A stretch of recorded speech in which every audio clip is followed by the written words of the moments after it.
जैसे भौगोल का मतलब क्या होता है, एक जैसे धरती पर रास्ता नहीं होता जी जैसे मुंबई से दिल्ली जाना है, अहमदाबाद से दिल्ली जाना, कहीं भी जाना होता है रास्ता होता है ना। जी जी जी। तो ऐसी तरह एक ब्रह्मांड से दूसरे ब्रह्मांड में जाने के रास्ते वर्महोल बने हुए हैं। एक ब्रह्मांड से दूसरे ब्रह्मांड में एंट्री कर गए तो एक सेकंड में वहां दूसरे ब्रह्मांड में पहुंच गए, ऐसे वर्महोल। वर्महोल माना परम तत्वों के रास्ते बने हुए हैं एक ब्रह्मांड से दूसरे। वर्महोल माना परम तत्वों के रास्ते, जैसे परम अग्नि का रास्ता बना हुआ है तो उसमें आत्मा परम अग्नि में कन्वर्ट हो गई और सीधी पहुंच गई दूसरे ब्रह्मांड में एक सेकंड में।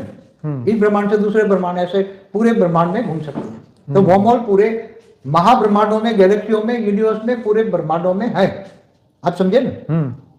ऐसी तरह गैलेक्सियों में भी जाने के रास्ते हैं, एक गैलेक्सी से दूसरी जगह जाने के वर्महोल रास्ते हैं। एक गैलेक्सी से दूसरी गैलेक्सी में जाना है तो उसमें एंट्री कर गए ना, तो एक सेकंड में दूसरी गैलेक्सी में।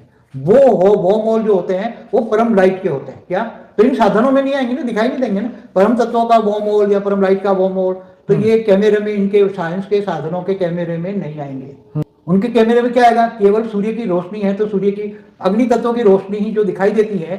परम अग्नि नहीं आएगा, परम आकाश नहीं आएगा, परम वायु नहीं आएगा, परम तत्वों के वर्महोल दिखाई नहीं देंगे। परम लाइट के वर्महोल एक गैलेक्सी दूसरी गैलेक्सी में जाने के नहीं दिखाई देंगे। तो साइंस साधनों का इतना है कि वो स्थूल बातें कर सकते हैं। परम तत्वों की दुनिया की या परम लाइट की दुनिया, परम लाइट की स्पीड कितनी होगी?